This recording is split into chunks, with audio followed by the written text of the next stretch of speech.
caros amigos que agora acompanham a programação da TV Candidez, é com muita alegria em nossos corações que nós estamos iniciando mais um programa Espírita Nova Era. Programa esse que é uma realização da AME, Aliança Municipal Espírita de Divinópolis. E como já é de conhecimento de todos vocês, o nosso objetivo é fazer desse encontro uma verdadeira sala de aula, levantando alguns temas pertinentes à doutrina espírita, sempre objetivando um maior esclarecimento, um maior entendimento e, por que também não dizer, um maior consolo dos nossos corações. E é com muita alegria que nesse dia nós estamos recebendo o nosso companheiro da cidade de Belo Horizonte, o Dr. Roberto Lúcio, que é psiquiatra, diretor clínico do Hospital Espírita André Luiz, palestrante reconhecido em todo o nosso território nacional. O tema que nós vamos abordar na manhã de hoje é o tema intitulado Mediunidade com Jesus. E para isso nós estamos recebendo nosso companheiro. Bom dia, Dr. Roberto, seja bem-vindo. Bom dia aos nossos telespectadores. Para mim também é um imenso prazer participar desse programa. Então nós vamos à primeira pergunta. Qual a relação, analisando a vida do Mestre, que Jesus teve com a mediunidade? Nós podemos abordar essa temática de duas maneiras, né?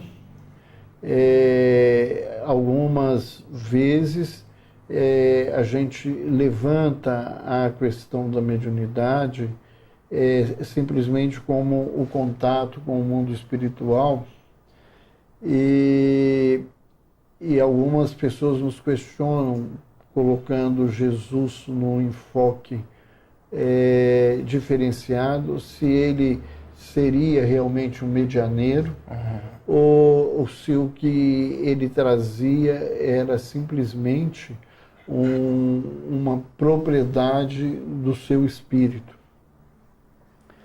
Nós não podemos nos esquecer que o Jesus homem é um participante da caminhada evolutiva num determinado momento da história do planeta, na Judéia, e enquanto homem, enquanto estando presente, ele podia ser um instrumento de orientações que, no caso específico de Jesus, faziam parte do próprio trabalho dele no planeta como governador do orbe, diante das revelações que a gente recebe.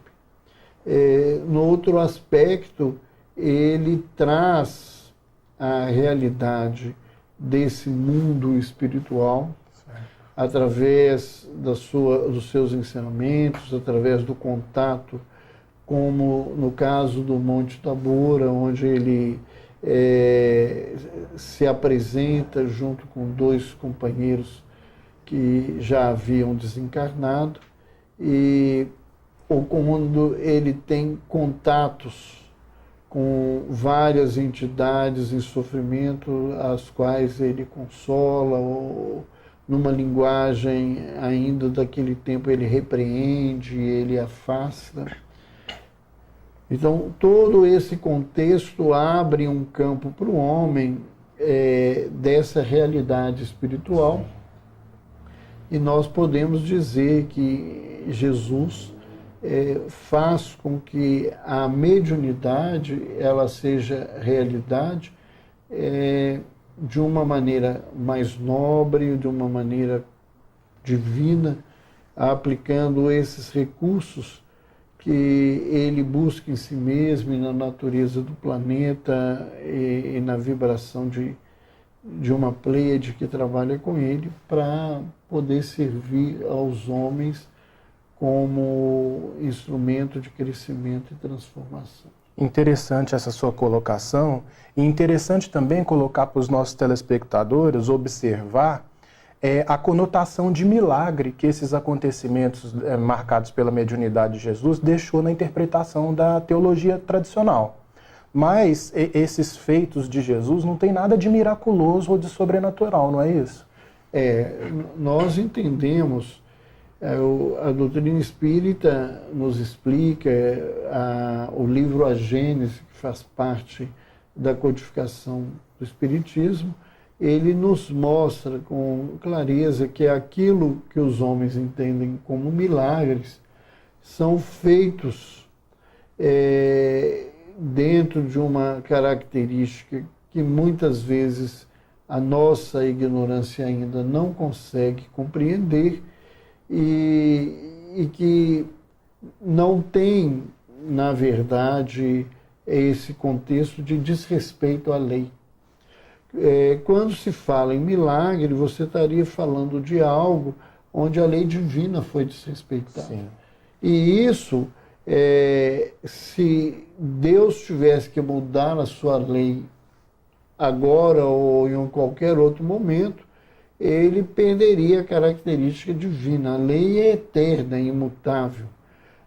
Nós podemos não entender, como nós ainda não entendemos muitos dos fenômenos que acontecem ao redor da nossa vida, e à medida que se estuda, que se aprimora, que se conhece um pouco mais, tanto da ciência quanto dos aspectos da revelação, nós vamos vendo que esses fenômenos têm a ver com uma energia transcendente, com uma dimensão diferenciada da vida, e o homem vai adquirindo aos poucos esse aprendizado, porque também, se tudo viesse de uma só vez, a imaturidade da criatura não conseguiria conviver. À época, a gente não tinha estrutura intelectiva para perceber com exatidão aqueles fenômenos, né? E nós diríamos que talvez ainda hoje nós temos interpretações para tirar isso de um caráter miraculoso, mas nós não temos a certeza que essas nossas explicações, as nossas, né? Não estou falando que a espiritualidade não tenha essa observação da verdade um dia para todos nós. Mas aquilo que a gente consegue explicar é aquilo que a gente tem hoje de aprendizado dentro do espiritismo e dentro da ciência. Para você que agora ligou o seu televisor ou então está mudando de canal, a nossa TV Candidez de hoje está apresentando o programa Espírita Nova Era. E o tema da manhã de hoje é Mediunidade com Jesus. E quem está conversando conosco é o nosso amigo e irmão Roberto Lúcio.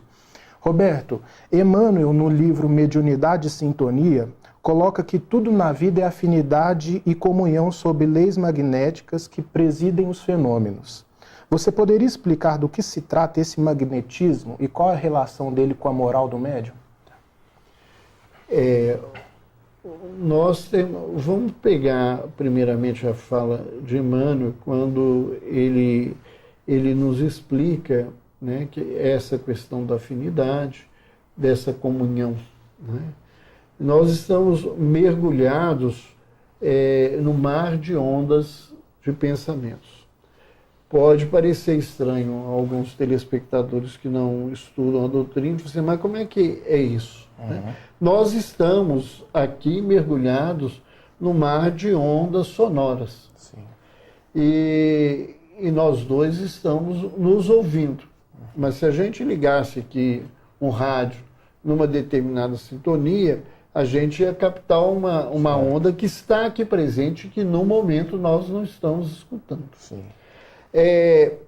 E da mesma forma, nós estamos mergulhados numa onda de pensamentos que vem de todos os campos. E da mesma forma que alguém movimenta o dial do rádio e ele coloca numa determinada frequência, as nossas afinidades morais, as nossas propostas intelectuais, a nossa vivência, os nossos interesses, faz com que a gente se vincule a determinadas ondas. Então, essas ondas, elas, embora estejam presentes, elas influenciam ou não diretamente a nós, porque nós temos um vínculo ou não temos um vínculo com ela. Certo. Então, quando se fala da questão moral, um pensamento elevado da nossa parte, um sentimento nobre, faz com que a gente entre numa vibração com outras entidades, com ondas que têm o mesmo propósito e a mesma situação. Muito de acordo com o nosso interesse em comum com essas entidades. Né? E o que nós vamos sentir a partir disso é resultado dessa afinidade. Hoje, há alguns experimentos que já foram feitos no mundo que mostram que quando eu tenho um pensamento positivo, quando eu faço um ato de caridade, eu faço alguma coisa que ajuda, eu mudo as ondas eletroquímicas do cérebro, provocando uma sensação de bem-estar. Quando eu, então, do ponto de vista mais profundo, eu emito essas ondas positivas em mim e que encontram essas ondas positivas no mundo das energias, né, em dimensões que a gente ainda não entende, né? Nós temos, às vezes, falamos aí na quarta dimensão, mas o Steve Hawking, ele fala em 11 dimensões, né? E a gente não sabe se isso seria o todo, e a gente nem consegue conceber como seriam 11 dimensões nesse universo. Mas quando a gente entra nesse aspecto, a somatória da minha energia com a energia que eu apreendo por afinidade, ela vai aprimorar a minha sensação de bem-estar. Da mesma forma, se esse pensamento meu for negativo, se esse pensamento meu passar por uma situação de imensa dificuldade, eu vou entrar em contato com essas vibrações espirituais negativas. A recepção dessas ondas, ela é concordante com a emissão delas, né? Vem em acordo com essas emissões. Eu envio e eu recebo ao mesmo tempo. Sim. Nós somos, em qualquer processo de comunicação, dentro de uma teoria simples de comunicação, a gente, ao mesmo tempo, efetor e receptor.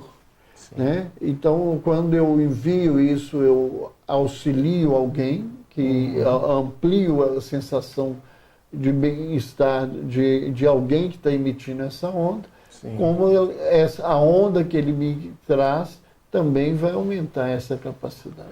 É muito interessante isso que o senhor coloca, porque existem algumas pesquisas de alguns médicos até, que observaram quadros clínicos de pacientes que são habituados à oração em relação àqueles que não têm o hábito da prece. E os sinais de bem-estar que o senhor colocou, os sinais de recomposição, de melhora, é muito mais evidente nesses que estão numa onda mental positiva, vinculado ao hábito da oração, com relação àqueles que ainda não possuem esse hábito ou que não desenvolveram, né? A grande maioria dos trabalhos científicos nesse sentido, eles mostram que pessoas que têm um aspecto de espiritualidade grande, né, é importante, o termo que se usa é espiritualidade, né? E espiritualidade não é religião. Existem pessoas que não têm nenhuma crença religiosa e têm um senso de espiritualidade muito grande. Essas pessoas, quando elas adoecem menos que a grande maioria das pessoas, que não têm uma prática de espiritualidade, elas, quando adoecem, elas se recuperam mais rápido do que as pessoas que não têm essa situação, e elas têm uma qualidade de vida e um tempo de vida maior do que as pessoas que não têm nenhum tipo de crença de religião. Muito interessante. A influência moral do médium se acaba de colocar que é determinante. Agora, qual a importância do estudo no exercício da mediunidade com Jesus? Olha, a gente a mediunidade, nesse contexto de entrelaçamento, né, ela é uma sensibilidade que facilita esse entrelaçamento, o estudo, né, o aprendizado de como esse mecanismo pode se dar e o que você pode fazer para auxiliar esse mecanismo, ele certamente vai fazer com que essa mediunidade caminhe ou não com essa expressão que a gente usa muito, e talvez as pessoas que são telespectadores e não conhecem a doutrina. Sim. O que é mediunidade com Jesus? Né? Mediunidade com Jesus, dentro daquilo que eu consigo conceber, de tudo que eu estudei, é uma mediunidade onde as bases do amor são o princípio que rege esse encontro. Onde a mediunidade ela é exercida para auxílio, para o bem geral daqueles que participam da situação. Então, nós temos a mediunidade, ela não é uma propriedade da doutrina espírita. Né? A mediunidade ela está presente nos homens, né, em geral, na humanidade, e ela é uma faculdade orgânica, e a faculdade orgânica ela é mais aprimorada em algumas criaturas do que as outras, e esse aprimoramento ele faz com que este canal ele seja mais efetivo ou não. Quando a gente fala em faculdade orgânica, primeiro, uma coisa que as pessoas perguntam é assim, mas em que lugar do organismo que ela acontece? Essa é uma busca. Sim. E até hoje, no momento, nós temos várias pesquisas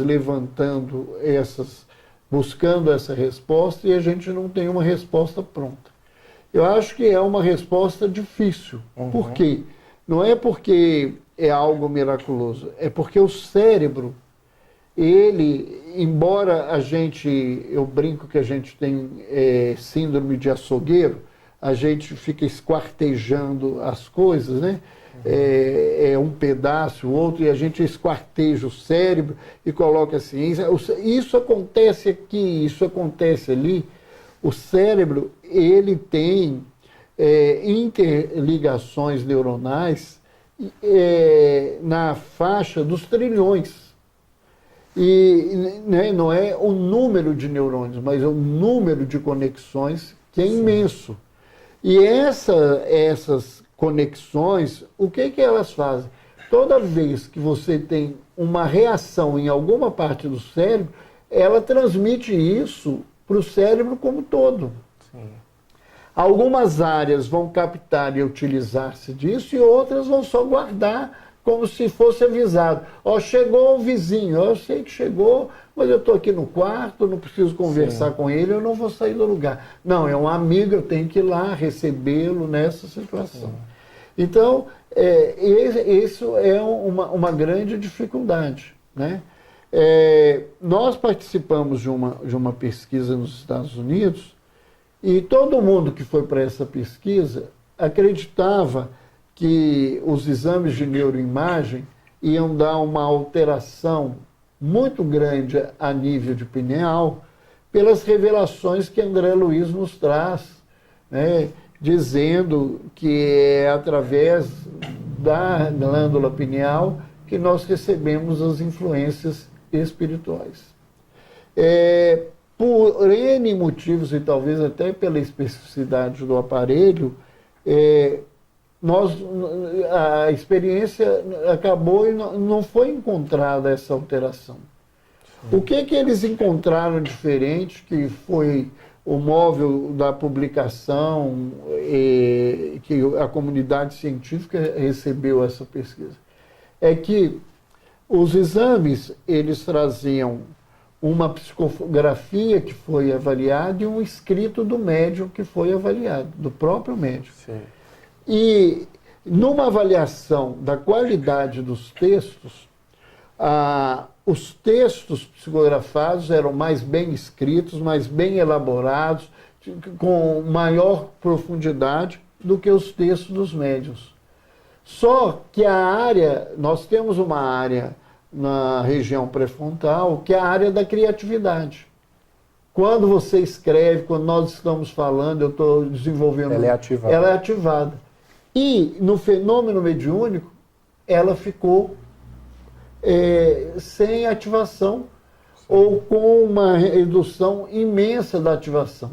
Então, a questão era essa: como é que textos mais bem elaborados, mais bem estruturados, né, até escritos em outras línguas, esses textos não tinham a participação da criatividade. Ela se reduz, né? Aqui. Dentro da nossa observação como espírita, porque o texto não era uma produção Sim. dos médios, mas os pesquisadores que não são espíritas, espiritualistas, eles não têm essa resposta, mas esse fenômeno chamou a atenção deles. Então, o orgânico existe, né? Nós não podemos esquecer disso. Só que, da mesma forma, aí lembrando uma linguagem do Evangelho, né? Quando Jesus disse assim: cuidai, né, para que os vossos olhos não sejam trevas, porque senão quão grande trevas verás através deles, né?